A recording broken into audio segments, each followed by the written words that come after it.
قرارات مثيرة في البطولة، والفار واش جاي قالت لينا قرارات الحكام او جاي يرونهم؟ واش فعلا التحكيم كان عادل ولا كاين ما يتقال؟ السلام عليكم، انا الحكم بوقراب ومرحبا بكم في الحلقة الثانية من صافرات بوقراب.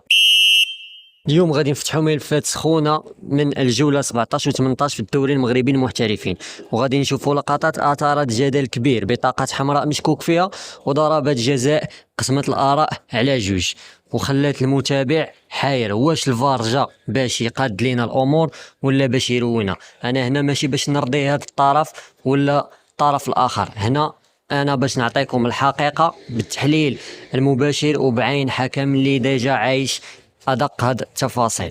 خلي العاطفة على جنب وخلي القانون يحضر، ومرحبا بك في المكان اللي كنعطيو فيه القرار بالقانون وماشي بالعاطفة.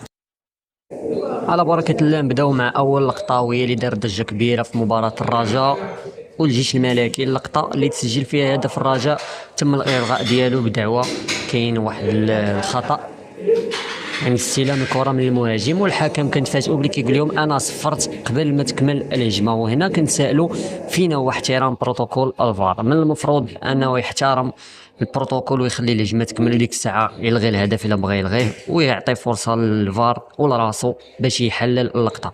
وإلا جينا نشوفوا هنا غادي يبان لك ان مدافع الجيش الملكي قرا باللي مهاجم الرجاء سريع عليه وغادي ياخذ الكره، فقال ان يسقط وياخذ ركله خطا، وهذا الشيء اللي كان وقرار غير سليم من الحكم وكان فيه تسرع كبير.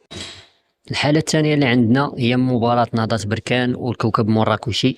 الحالة اللي تم طرد لاعب نهضة بركان بسبب تدخل بقوة زائدة وتشكل خطورة كبيرة على سلامة اللاعب المراكشي.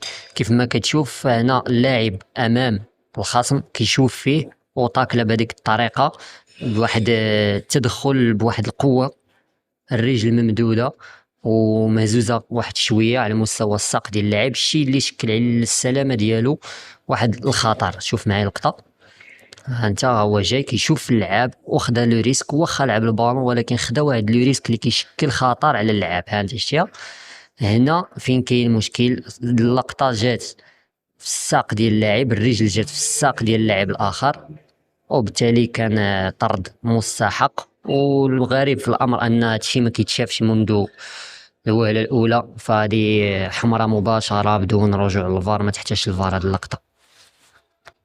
وفي نفس المباراه عندنا حاله واحده اخرى، حاله مثيره، حاله ديال الاعلان عن تسلل بحجب رؤيه عن الحارس. حتى حجب الرؤيه راه كيتحسب تسلل الاخوان. كاين اللي كيقول اشنو راه ما قاش الكره ما لعبش الكره، ما كيحتاج انه يلعب الكره، فقط يحتاج انه يعطي واحد يدير واحد التغطيه على حارس المرمى وتكون المسار ديال الكره في اتجاه الحارس وهو واقف بين الكره والحارس.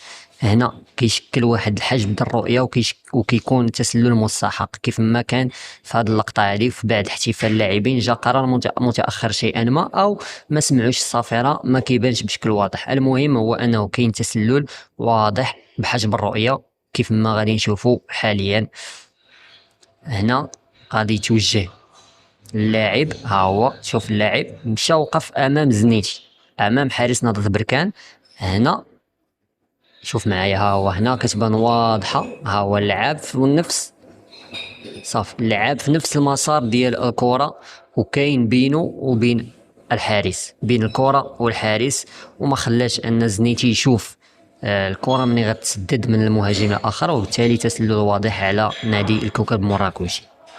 اخر حاله غنشوفوا في هذه الحلقه هذه هي اللقطه اللي كانت ديال اولمبيك اسفي واولمبيك وحسنيه اكادير في اخر مباراه عن الجوله 18. كنشوفوا هجمه واعده، تمريره كتمشي لعند المهاجم ديال حسنية أكادير، كيتم الاسقاط ديالو او كيتم السقوط ديالو داخل منطقه الجزاء. الحكم بدون تردد كيعلن على ركله جزاء مع الحمراء، كيعتبر انه كاين هنايا دوكسو، وفعلا جميع الاعتبارات ديال دوكسو كاينه، ولكن واش الخطا بعدا كاين او لا ما كاينش؟ هادشي اللي غادي نشوفوه في هذه اللقطه. هنا كيبان انه كاين واحد المسك، ولكن شوف معايا هنا كاين مسك متبادل وكاين حتى دفع ديال اللاعب حسنية أكادير. الشيء اللي كنقولوا ان مسك متبادل ومسك اصلا غير مؤثر، ما يمكنش لينا نصفروا ركله جزاء بهذه الطريقه هذه اولا نمشيو نلعبوا الباسكت.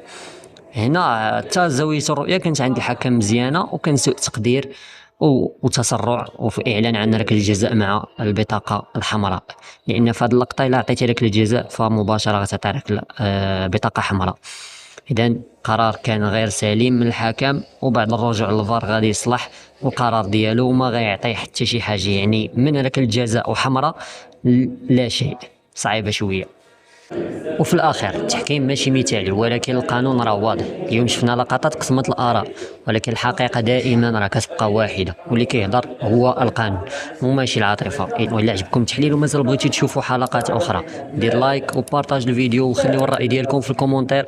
واش متفقين مع هذه القرارات ولا عندكم قرارات اخرى؟ انا الحكم بقرب، ونتلاقاو في حلقه جديده من حلقات صافره بقرب. وخا جدل كبر، الصافره الاخيره ديما القانون.